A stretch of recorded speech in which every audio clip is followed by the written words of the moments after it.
canso de apreciar a natureza que se encontra atrás do escritório da pesca. Com certeza, nem todos aí de vocês que estão me assistindo e me prestigiando não vão ter um ambiente tão propício junto à área que você faz os seus atados. Mas quando você for na sua pescaria, seja no ambiente de um pesqueiro ou de um ambiente de natureza, e não estiver dando peixe, com certeza a natureza está dizendo para você: procure me observar, tire o proveito que eu lhe ofereço. E é isso que eu faço para conseguir trazer para vocês aí que me assistem uma quantidade imensa de ideias, conceitos, projetos, metodologias, aplicações de materiais naturais e reciclados. E falando em reciclados, nós temos que cuidar da natureza. Esse riacho que está atrás da minha casa aqui já se encontra um pouco poluído, porque as autoridades das nossas cidades não cuidam, nem têm esse princípio ético de usar a natureza a nosso favor e não contra a gente. Poluir, degradar, trazer peixes de espécies amazônicas e colocar em regiões sudeste, sul, isso com certeza vai fazer a ictiofauna que você conhece aí na sua região ser completamente dizimada por peixes invasores ou de espécies oriundas de regiões não adequadas, fazendo com que nossa condição pesqueira venha a ser prejudicada gravemente. É um assunto sério que nós temos que pensar e refletir, principalmente vocês aí que estão iniciando na pesca com mosca, na pesca esportiva. Reflitam isso, cobrem das pessoas que assim gerenciam esse país, seja na sua municipalidade, cidade e até do país, tá? Nós temos que ter esta consciência. Bom, vamos entrar então num assunto bastante relevante ainda, que é esta série de coleópteros que eu estou apresentando a vocês. Coleópteros feitos com semente, que nós já estamos no vídeo 8. É uma série bastante extensa e com bastante material didático. Com certeza, aqueles que estão me prestigiando, eu tiro o chapéu e agradeço de coração todo e imenso carinho que eu recebo de vocês aí, tá? Com certeza, isto é o reflexo do que eu procuro deixar para vocês. De certo que nós vamos dar continuidade a outros processos construtivos que eu ainda não falei. E é bastante relevante a gente entender esses processos. Isso facilita a vocês aí que estão me prestigiando entender toda a metodologia que eu procuro aplicar nas moscas que faço e apresento a vocês aí. Com certeza, nós vamos dividir muitas informações ao longo dessas séries que eu estou apresentando a vocês. E com isso, vocês saem sempre ganhando aí. Bom, eu falei que estava fazendo a cabeça do Besouro Atlas, também para mostrar a metodologia de aplicação de materiais naturais inusitados no atado realístico. Desta forma, eu tanto falei nesse besouro, mas são 300 mil espécies. Eu, quando falo no Besouro Atlas e digo que ele tem 18 centímetros, vocês não têm uma noção. 18 centímetros dá mais ou menos isso aqui, gente. É muito grande. Ocupa quase a mão inteira de um homem adulto. Bom, temos besouros maior que esse? Com certeza. Creio que um dos maiores do mundo é o Serrapau. Vocês aí pesquisem na internet, com certeza que vocês vão saber do que eu estou falando. Desta forma, então, eu tenho aqui o estereótipo, ou a parte da morfologia do Besouro Atlas, e vou, assim, dar uma canja para vocês aí que me prestigiam. Vamos entender um pouquinho melhor o que eu desenhei para vocês entenderem melhor o Besouro Atlas.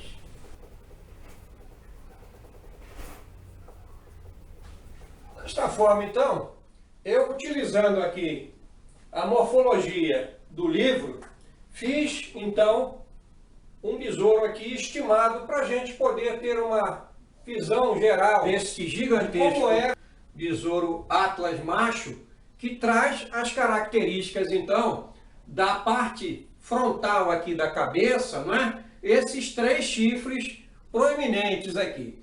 Sendo um besouro macho, ele tem, então, esses chifres aqui para uma questão de defesa territorial, alimentação e acasalamento e disputa de fêmeas, tá? Quando vem outro macho assim disputar uma fêmea no seu território. Com certeza, com 18 centímetros de comprimento, a guerra é bastante feroz. Mas o único resultado destes chifres aqui vão ser o grampeio e o capotamento, digamos assim, do besouro adversário. E é esta a função crucial desses chifres: fazer o seu oponente ficar de ponta cabeça. Com isso, a vitória é daquele que conseguiu. Bom, o macho, então, ele vai ter esses chifres muito mais alongados do que da fêmea. As fêmeas possuem chifres bem menores, tá? Elas não vão usar como sentido de defesa. Bom, outra proporção interessante seria a parte do élitro aqui, carapaça, tá? Ou estojo de asa, muito proporcional com o comprimento aqui, ó, dos chifres, tá? Então a gente pode ter uma referência. Se eu fizer uma parte aqui do abdômen com um certo comprimento, eu posso dizer que, se no caso do macho, eu posso colocar também no mesmo comprimento.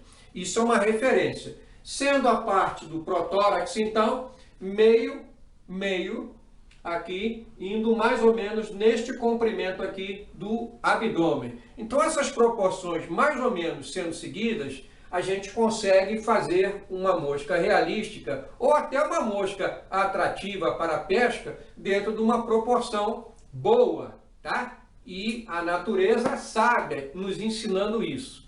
Bom, com certeza, um desenho esboçado dessa forma nos traz mais uma ideia de que todo o estereótipo desse gigantesco besouro possui muita técnica a ser aplicada. Com certeza nós vamos então esmiuçando gradativamente na bancada materiais que podemos utilizar combinados, como foi o caso da cabeça que eu acabei de ensinar no vídeo anterior, não é? Quem está atento aí, ligado comigo, não deixe de dar seu like, compartilhar, mandar a sua mensagem, debater o assunto, estimular outros grupos aí a também ir pesquisar insetos, desenvolver moscas semi-realísticas, realísticas, até para uso de pesca. É bem interessante o assunto. Vamos para a nossa bancada, então, entender um pouco mais dessas outras metodologias que a gente precisa para conseguir elaborar moscas como esta ou outros padrões de insetos na classe dos coleópteros. Prosseguindo então o nosso conceitual coleópteros, nós vamos falar um pouco sobre as asas dos besouros. O besouro, então, ele como um inseto deveria ter 2 pares de asas, sendo que o primeiro par, ou a asa principal ou primária, virou a carapaça, ou seja, o élitro. A segunda asa, então, vai ser a asa de sustentação de voo, a sua única asa. Por isso ela tem todo um atributo de margem costal, ou seja, essa borda de ataque aqui bastante rígida, e possui algumas situações de algumas espécies, uma espécie de uma dobradiça. Não sei se vocês conseguem perceber. Esta parte, então, é dobrada para dentro para caber, assim, esta asa gigantesca dentro da carapaça do besouro, ou estojo de asas, tá? Podemos observar que tem poucas nervuras, como uma asa de libélula ou de outro tipo de inseto, ou de ordem de inseto. Pelo tamanho da asa, podemos estimar o tamanho do besouro, não é? A gente fazendo aquele cálculo na base de proporção, não é? com relação à asa e tamanho do corpo, a gente consegue estimar o tamanho deste besouro. Este aqui, já um pouco menor, não é? Tem a mesma característica de poucas nervuras e a borda de ataque ou margem costal bastante grossa, apesar de pequena. Agora, observem também que a coloração da asa também varia muito pouco, indo de um marrom escuro para um caramelo ou até uma asa mais para o lado do transparente, né? Ou praticamente opaca. Bom, aqui eu não sei se vocês já repararam, eu estou com 3 besouros aqui, ó, que entraram na gravação do vídeo. Todos os 3 aqui estão vivos, dando aqui o seu show particular, né? É certo que a gente aqui procura não estragar nem danificar a natureza. Então eu vou reservá-los aqui do lado. Desta forma, então, é possível fazer com certeza o uso de matrizes ou pinças de corte, né, para queimar as asas.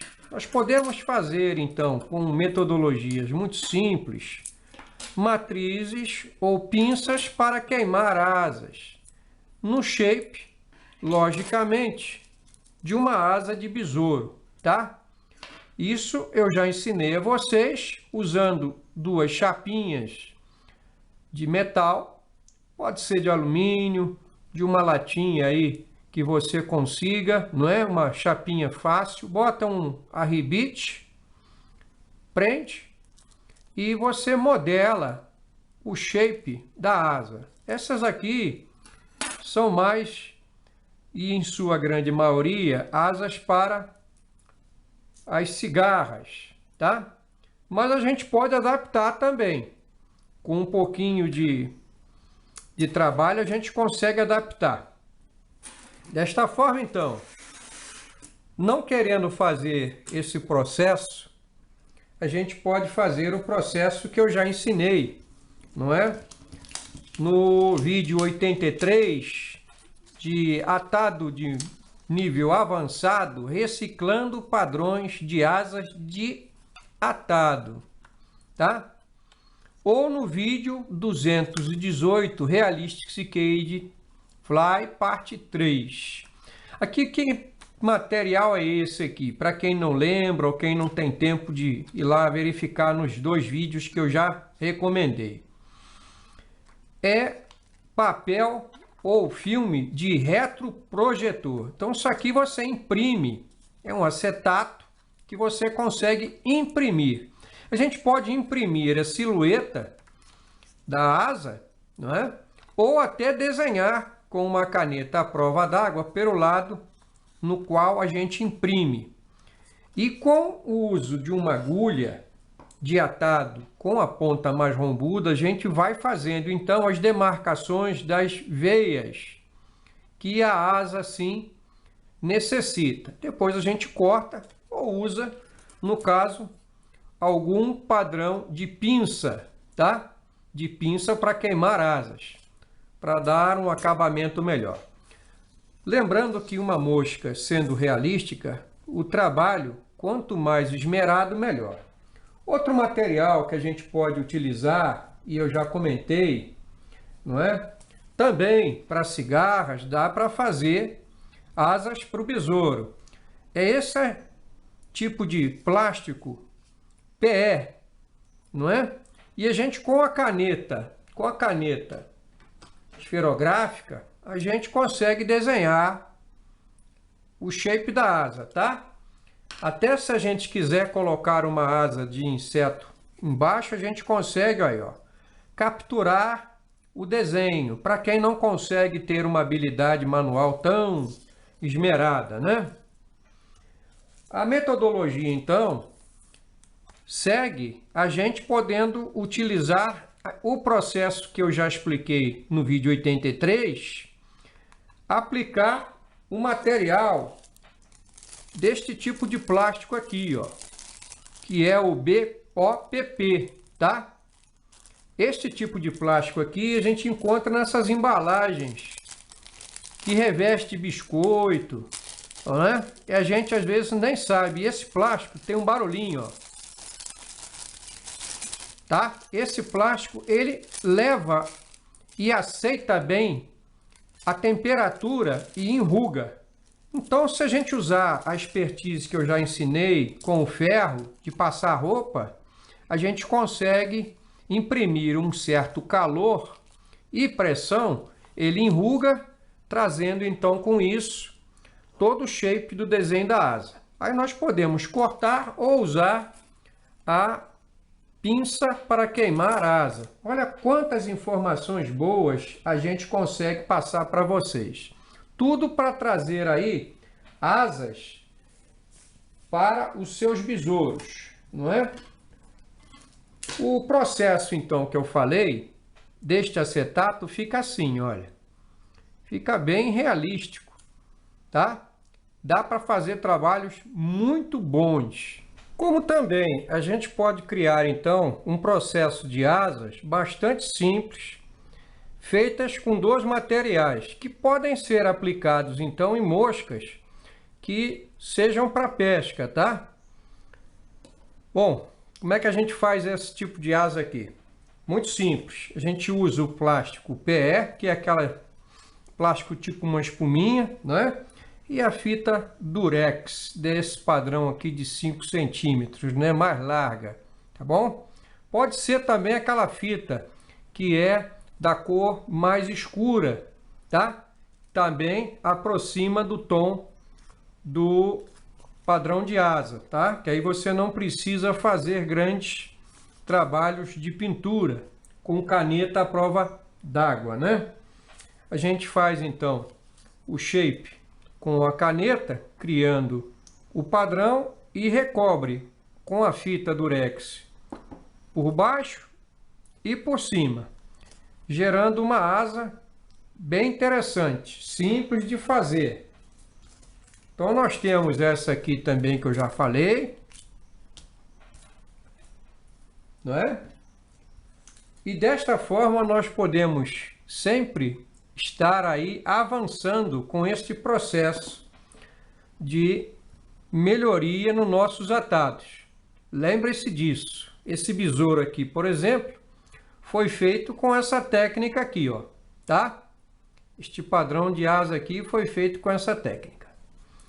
Então nós temos que usar da expertise para assim ganharmos produtividade nos nossos atados. Vamos falar então um pouco sobre pernas e padrões que nós podemos utilizar nas nossas moscas, sejam elas num padrão mais atrativo para pesca, né, como foi o caso aqui desses besouros aqui, ou um padrão um pouco mais realístico utilizando cerdas, ou chegando a um realístico que já vai imitar praticamente toda a morfologia das pernas dos insetos, principalmente do coleóptero, que tem muitos detalhes e particulares, digamos assim, né? Alguns pares, ou digamos que o fêmur, a tíbia, o tarso e as garras tarsais, elas têm bastante detalhes e a gente precisa tentar se aproximar se a gente quiser botar o inseto num padrão mais realístico, né? Bom, que tipos então a gente tem disponível aí para fazer? A gente pode fazer com as perninhas de silicone ou de borracha, né? Podemos fazer com materiais naturais, as cerdas, né? Cerdas de nylon, cerdas de vassoura e um processo aí que a gente já incrementa um pouco mais para chegar a um estereótipo um pouco mais similar ao realístico, tá? Bom, sempre de forma muito simples. Então vamos entender isso melhor. Vamos falar primeiro sobre materiais naturais para a gente fazer pernas para os nossos besouros. Nós podemos utilizar o bucktail, tá? simplesmente um tuchozinho de buqueteio do lado já vai fazer uma ondulação, tá? Podemos combinar o buqueteio com algum brilho, tá? Eu vou falar isso mais à frente. Podemos usar, como eu usei, as penas de avestruz, cerdas, né?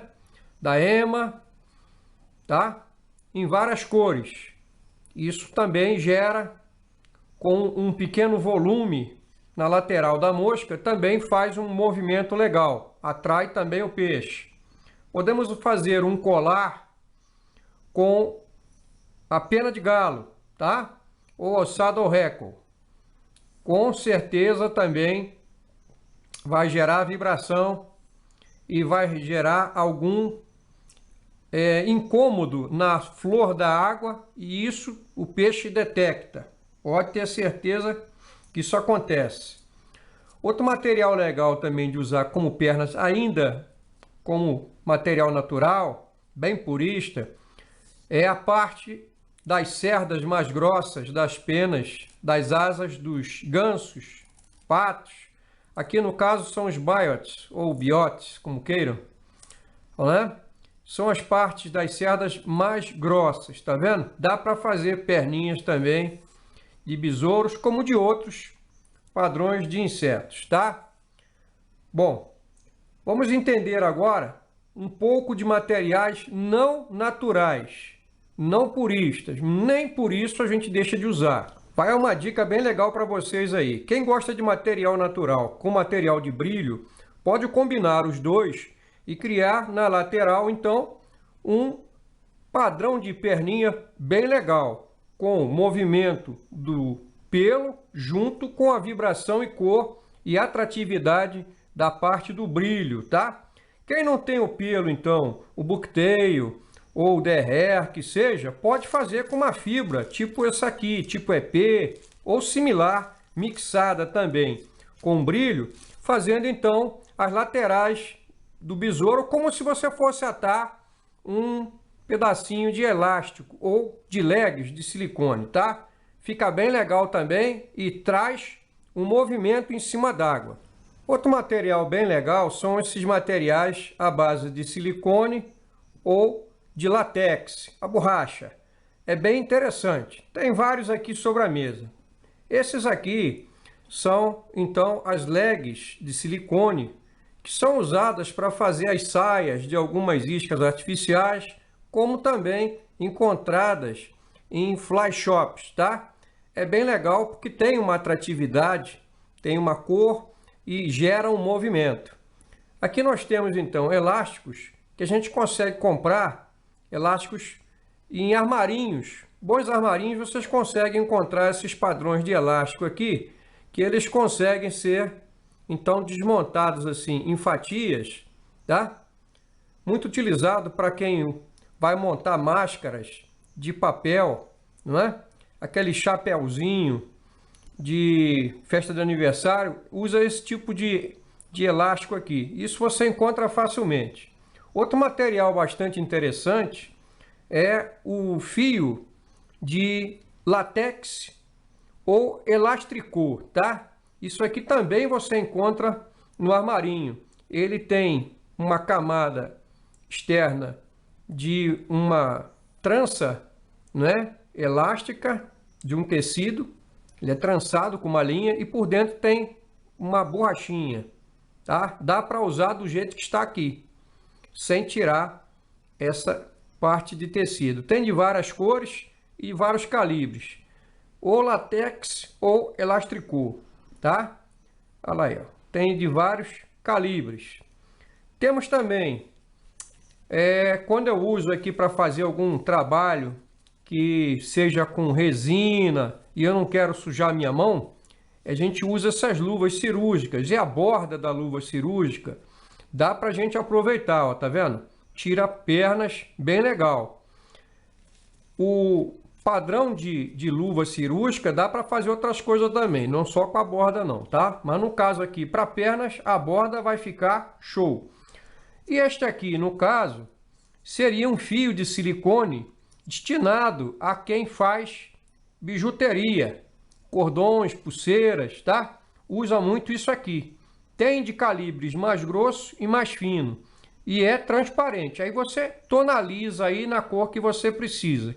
Talvez seja mais barato e mais fácil do que você encontrar um ou outro. São várias alternativas que eu estou oferecendo a vocês aí para vocês terem pernas diferenciadas nos seus atados. Outro padrão então de perninhas que eu vou indicar são as famosas cerdas de vassoura plásticas, né? Que eu acho que a gente já falou bastante aí, mas quando a gente fala, às vezes as pessoas não associam o nome à pessoa. Então, este padrão aqui de cerda de vassoura, a gente compra destinado para esse fim, tá? Tem assim menores, tem de cor preta, verde, amarela, vermelha, tem de várias cores. E quando a gente não consegue uma cor que a gente deseja, a gente tonaliza ou pinta, tá? Dá bastante condição de se fazer com uma vassoura dessa aqui. Se a pessoa fizer muita mosca, com certeza vai durar muitos anos para gastar isso tudo aqui com pernas de besouro ou de outros padrões de mosca, tá? Bom, já fica essa dica aí para vocês, a gente segue para outra. Quem tá gostando aí, deixa um like, se inscreva no canal, compartilhe o vídeo, comente aí comigo se vocês estão gostando dos assuntos, se já conhecem, se não sabiam, faça aí o checklist geral no canal Assistindo com Calma, que tem muita informação que eu concentro para vocês aí. No próximo vídeo a gente se encontra aí para falar um pouco mais sobre pernas realísticas ou realistic legs. Com isso a gente vai avançando aí no nosso atado dos coleópteros feitos com sementes e outros materiais. Um abraço aí para todos que estão me prestigiando. Até o próximo vídeo.